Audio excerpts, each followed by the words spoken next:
Shalom, party people, and welcome to the 12th C. The SMARCH algorithm: expose, evacuate, elevate. What does that look like? Well, for expose, pair of shears, something to that effect, and we cut away any clothing that could be hindering our view of what wounds might be. I would rather be alive and naked than dead and modest. Trauma medicine is a place where we have got to get rid of shame and just cut away at what could be covering up something that could be life-threatening. So just cut it away.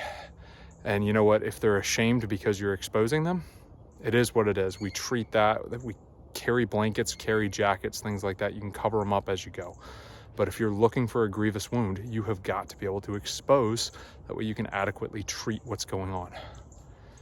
Evacuate. Stuff goes sideways. You are aware something dangerous has just happened.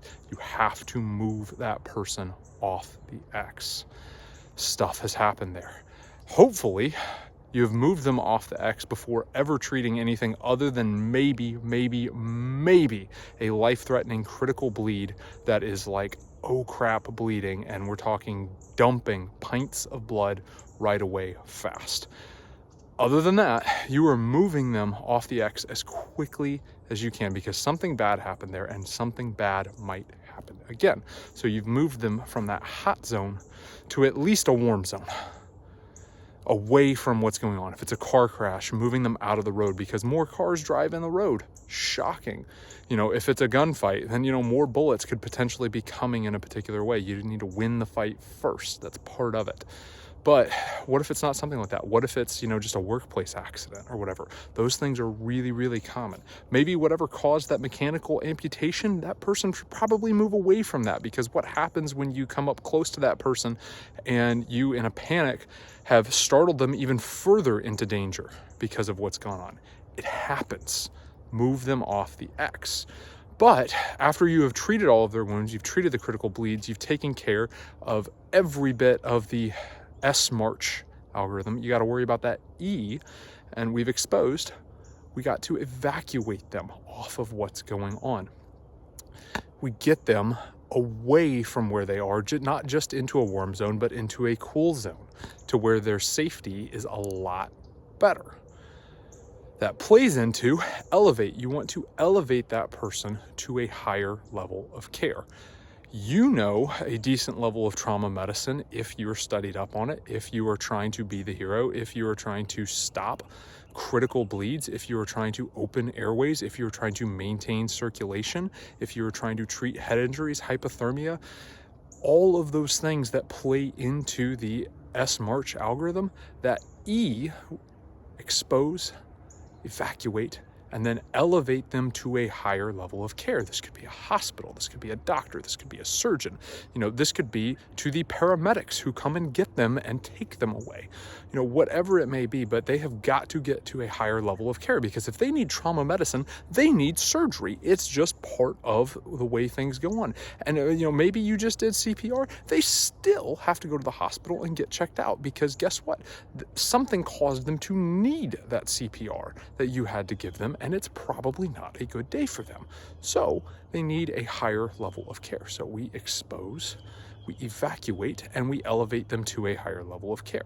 That is where those things really play into, and it is the most important part of trauma medicine, because cool, you just slapped a tourniquet on somebody or you just wound packed them, it's not going to get better on its own. You have to at minimum clean the wound. At minimum. Requires a much higher level of care, because do you want to do that in the mud? Do you want to do that on the side of the road where there's glass everywhere? Do you want to do that at work where something has caused a mechanical amputation? Do you want to do that in an active, violent situation? No, you do not. You don't want to do those things in bad situations. You want a more sterile environment.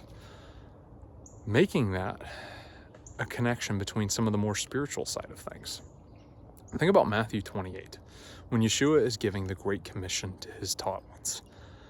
Tells them to go and make disciples of all nations and teach them to obey the Lord. baptize them in the name of the Father, the Son, and the Holy Spirit. Let's break that down a little bit. Go, therefore, into all nations. Make disciples. This was pointed out to me fairly recently. It didn't say go evangelize all nations. It said make disciples of all nations. So just sharing the gospel with them one time, what do you think is going to happen? I hope that there's legitimate conversions that come out of that. I really do. But actually walking shoulder to shoulder with somebody and pointing them to Yeshua, pointing them to Yahweh our Elohim, introducing them to him, and just imprinting the love that you have for them and showing them everything of what it takes to walk with him. And that matters a lot. Something we have got to be doing better. Evangelism is very important. That rubbing shoulders with people matters. And what's that going to do? It's going to expose things. It's going to expose a lot of things. Are there going to be stuff initially that's got to change? You better believe it. But what about what happens as time goes on? More and more are going to get exposed. Things have got to be evaluated. You may have treated that initial wound, but as you continue to expose more, you evaluate what's going on. Oh, there's something that I missed here. We've got to treat it. It matters. We've got to evacuate. We're going, making disciples of all nations, teaching them to obey the Lord, baptizing them in the name of the Father, the Son, and the Holy Spirit.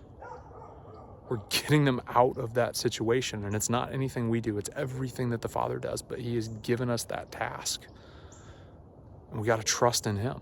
We're getting them out of that bad situation, turning them around from the way that they were going, because the way they were going was leading to destruction and death. It matters. We've got to get them to a higher level of care. What do you think discipleship is? I think that discipleship is the surgery and the recovery. Sometimes it's finding out that they need multiple surgeries. You ever seen someone who was injured and one surgery fixed them? Cool. I know a lot of people who have had injuries that it took 20 or 30 surgeries to fix everything. And the recovery time of all of that, and the bouncing back, and the physical therapy of all of that. It happens. Expose, evacuate, and elevate to a higher level of care. It matters a lot. Go do hard things.